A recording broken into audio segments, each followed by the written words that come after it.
Hey everyone, ever get that feeling, that feeling that life is just this wild ride with twists and turns you just never saw coming? Yeah, absolutely. Well, get ready to have that feeling like amplified. Yeah. Because today's deep dive is all about chance, chaos, and how the tiniest events can rewrite history. It's true. Yeah. Yeah, we often kind of cruise through life thinking we're in the driver's seat, but what we often miss Yeah. are all the chance occurrences that are also shaping our journey. It's like we're driving with blinders on. Exactly. And that's where Brian Klaas's book, New Fluke, Mm-hmm. Chance, Chaos, and Why Everything We Do Matters, comes in. Okay. He brilliantly weaves together these complex ideas and historical anecdotes to illuminate this very idea. And it's one thing to talk about it, Yeah. but he brings it to life Yeah, with the story of Kyoto's close call with the atomic bomb. right. Talk about a real hold-your-breath moment Mhm. in history. Yes. So World War II, the U.S. is about to drop the atomic bomb. Kyoto's on the target list. And then Henry L. Stimson, who was the Secretary of War at the time, Yeah. intervenes Yeah. and says Kyoto is off the table. And the reason why is incredible. Okay. Decades prior, Stimson had been on his honeymoon in Kyoto. Oh, wow. He'd spent weeks there, completely enchanted by the city. And so naturally, when it came up as a target, he fought fiercely to protect it. So one man's honeymoon, decades earlier, Yeah. played a role in saving a city. Yeah.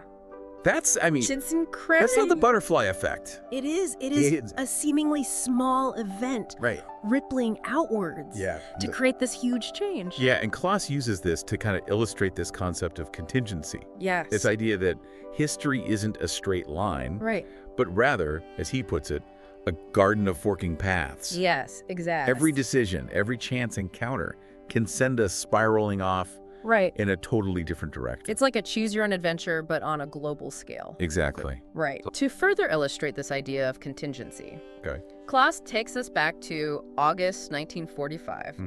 A Japanese biologist, Motu Kimura, Okay. was a student at Kyoto University when the city narrowly avoided being bombed. Okay. Had Stimson not intervened, Kimura, along with his groundbreaking research in evolutionary biology, would have been lost. Wow, so a honeymoon I know. shaped our scientific understanding. Potentially, right? Yeah, it makes you wonder Yeah. what other Kyoto moments are scattered throughout history. That's the million-dollar question, isn't it? Yeah. And it gets even more mind-boggling when Yeah. you think about events like the extinction of the dinosaurs. Right. One asteroid, Felicity. one incredibly unlucky day for the dinosaurs, and the entire course of life on Earth Completely changed. is forever altered. It makes you realize that even the most dominant forces in nature are still subject to chance. Absolutely.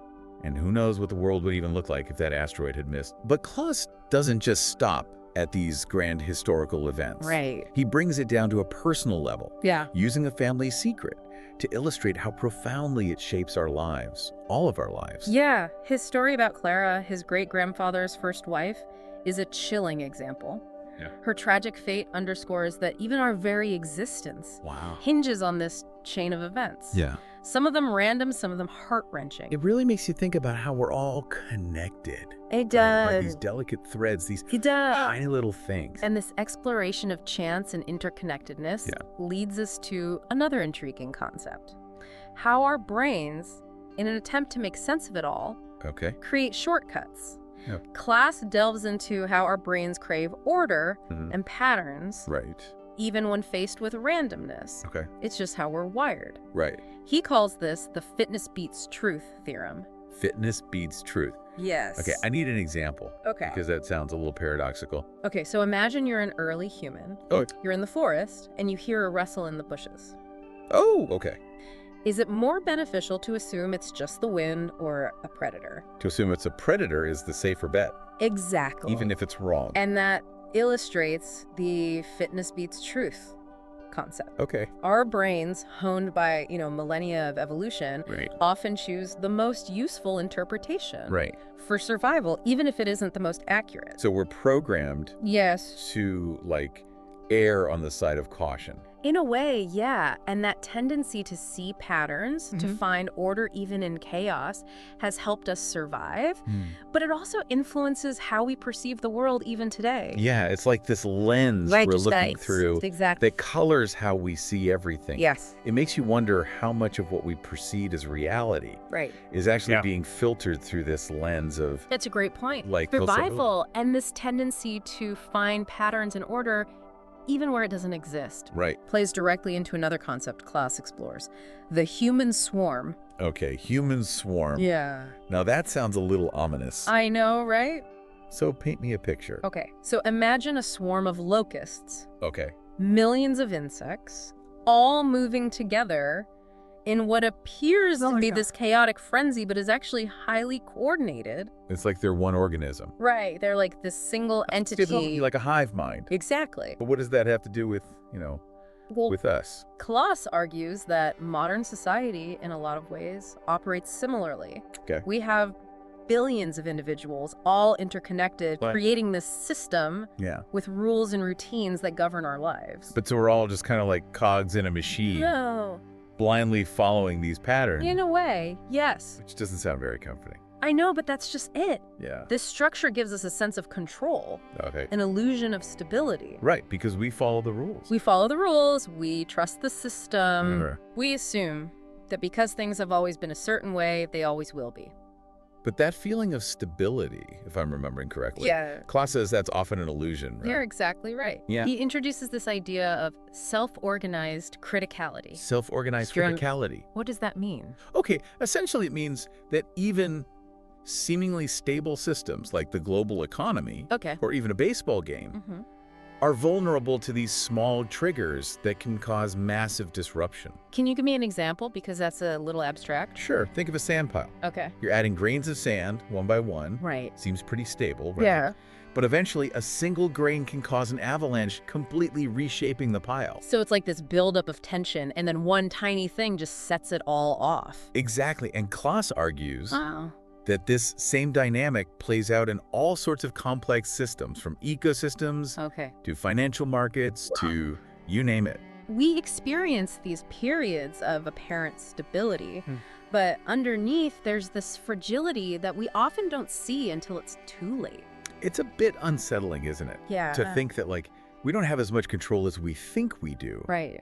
That these systems that we rely on Yeah. can be so easily disrupted. That's a question that's been debated for centuries. And I guess it goes back to, like, Yeah. our desire to find reasons for everything, right? Yes. Klaas highlights that our desire to find reasons for everything, to believe in a universe that follows a neat and tidy plan, Right.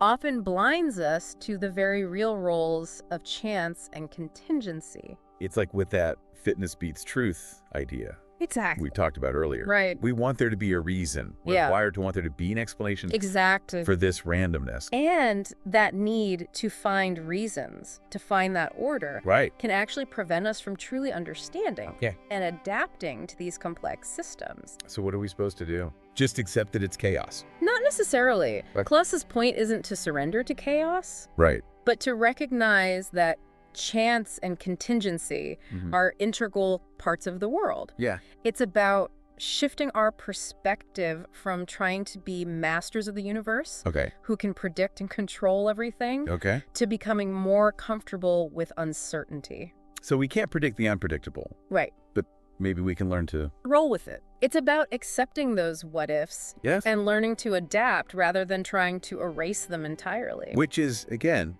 easier said than done, It is. It is. especially in today's world. Especially in today's world. But it's also, I think, kind of liberating It is. It's incredibly liberating. in a way, because once you acknowledge Mhm. the role of chance, Yeah. you can start to see the world differently. You recognize the interconnectedness of everything. Exactly. How these small actions can have ripple effects that you can't even begin to predict. Yeah, it's kind of awe-inspiring. It is. It's like every choice we make, every action we take, Yeah. could set off this chain of events Exactly. that could change the world. And to further emphasize this point, Okay? Klaas brings up a historical event that, many know, but I think few understand the full story of the assassination of Archduke Franz Ferdinand, the event that sparked World War I. Oh, okay. Yeah. Yeah. Right. It still sends chills down my spine thinking about it. Right. So he digs into the unbelievable coincidences surrounding that fateful day, Okay. highlighting just how fragile the course of history can truly be. So what happened? Okay, so the Archduke and his wife were visiting Sarajevo Right. when a group of assassins targeted them. Right. One even threw a bomb at their car, Oh, wow. but it missed. Talk about a close call. Right. What happened next? So later that day, their driver took a wrong turn Okay. and stalled the car right in front of one of the assassins who had failed earlier. Oh, no. Gavrilo Princip, he seized the opportunity, Wow. shooting and killing the Archduke and his wife. It's almost too much to fathom. I know, a wrong turn. A wrong turn. A stalled car. And the world changes forever. And that seemingly insignificant wrong turn set off a chain reaction Wow. that plunged the world into war. Millions of lives lost. Millions of lives lost, empires toppled, Oh, all yeah. stemming from a few seemingly insignificant twists of fate. It's hard to wrap your mind around.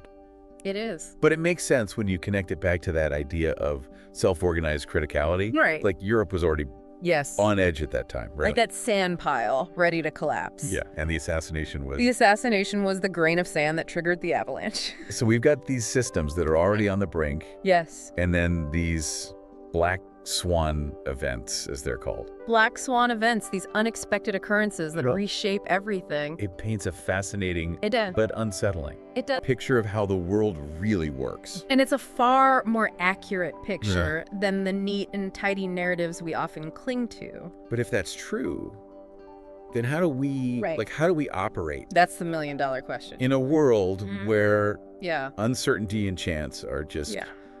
the name of the game? That's what we'll explore in the final part of this deep dive. Okay, so we're back, and I don't know about you, but this whole conversation has got me thinking Yeah. about Yeah. how do we function? Right. How do we operate Yeah. in a world where chance and chaos Yeah. are just around every corner? Right, so how do we deal with all this? Well, thankfully, Klaas does offer some compelling insights Okay, good. into how we can kind of navigate this uncertain terrain without being completely swept away by it. Give me something to hold on to here. Right. Because it's a little overwhelming. I think it's natural to feel that way. Yeah. But he actually starts by challenging a belief Okay. that's really deeply ingrained in a lot of cultures. Mm-hmm. This idea that everything happens for a reason. Okay, yeah, And while that belief can be very comforting, sure. he argues that it can also be quite detrimental. Okay, how so? Well, if we cling too tightly to this idea, Right. it can lead to fatalism, this sense that we're powerless to change our circumstances. So we just throw our hands up and say, well, Exactly. whatever happens, happens. Exactly. And it can also discourage us from taking responsibility for our actions, both good and bad. So instead of searching for a reason, Yeah, maybe we should focus on what we can control. exactly. And that begins by understanding the distinction Oh, between risk and uncertainty. Okay. He borrows this from the economist Frank Knight, Okay. who differentiated situations where we know the odds, like flipping a coin, Okay. from those where the future is truly unknowable. So risk is like, if you're playing cards or something where you can kind of calculate the odds. Exactly. Uncertainty is more like, Right. I don't know, sailing into uncharted waters. Exactly. And Klaas argues that many of life's most crucial decisions, choosing a career, starting a family, fall squarely into that category of uncertainty. Oh, absolutely. Right. Yeah. We can gather information, we Mhm. can weigh our options, Right. but there's no way to predict the outcome Right. with absolute certainty. And that's both freeing, I imagine, It is. and utterly terrifying It is both. at the same time. It's both. So how do we make those big decisions? Right. So Klaas suggests that instead of trying to predict the unpredictable, Okay. we should focus on cultivating resilience Okay. and adaptability. So it's less about trying to stop the waves from coming Yes. and more about learning how to surf, Exactly. Yeah. The more adaptable we are, the Right. better equipped we'll be to just roll with it. to handle whatever life throws our way. And this applies not just to individuals, but to societies as a whole. But how do you actually build resilience? Right. It's easy to say be more resilient, but Yeah. how do you actually do it? Well, Klaas offers a few practical strategies. Okay. One is to embrace experimentation Okay. and even a little randomness in our lives. Randomness. Okay. He points to the example of the Bantu people of Borneo. Okay. They actually use a system of randomized rituals Okay. to determine where to plant their rice crops. So they're just like rolling the dice on their crops. In a way, yes, but there's a method to this because their rice crops are very vulnerable to unpredictable weather patterns. Okay. They found that this randomizing of planting locations actually leads to greater overall success. So they're hedging their bets Exactly. against uncertainty. Exactly, and Klaas suggests that we can apply the same principle to other areas of our lives as well. So instead of getting stuck in that, like, analysis paralysis, Yes. we should just be open to experimenting, Exactly. trying new things, even if it means we might fail sometimes. In a world of uncertainty, the only way to truly learn and grow is to venture outside our comfort zones and embrace the unknown. It takes a certain level of trust, though, It does. in the process. It does. It requires a willingness to let go of that illusion of control. So recognizing that we're not the authors of our own stories, Yes, there are other forces at play. there are. And sometimes the best we can do Yeah. is just kind of ride the wave. That's a great way to put it, and this isn't a new concept, right? Right. Throughout history, philosophers, spiritual traditions have emphasized this importance of surrender, Right. of releasing our grip on needing to control every outcome. So it kind of makes you wonder Yeah. about free will. Yeah. And like if our lives are Yeah. shaped by these chance encounters, these things we can't control, then Where does that leave us? right. Right. That's the profound question that Klaas leaves us wrestling with. There are no easy answers. Yeah. But engaging with that question, grappling with the implications of a world where chance and chaos are woven into the very fabric of existence, that's where true understanding begins. And that's the beauty of a deep dive like this. I agree. It's not about having all the answers, Right. but it's about asking the right questions. Exactly. Exactly. And so on that note, Yeah. I want to thank you It's been a pleasure. for taking us on this journey. A pleasure. And for all of you listening, Yeah. we hope this deep dive has left you with A lot to think about. plenty to ponder and remember. Yes. In a world shaped by interconnectedness Yeah. and chance, Right. every choice, every action we take has this unpredictable ripple effect. It does. So And- think about that. Think about that. What are you going to do with your what ifs? What will you do with your what ifs? Until next time, keep exploring, Keep asking questions. keep questioning, and keep diving deep. Yeah.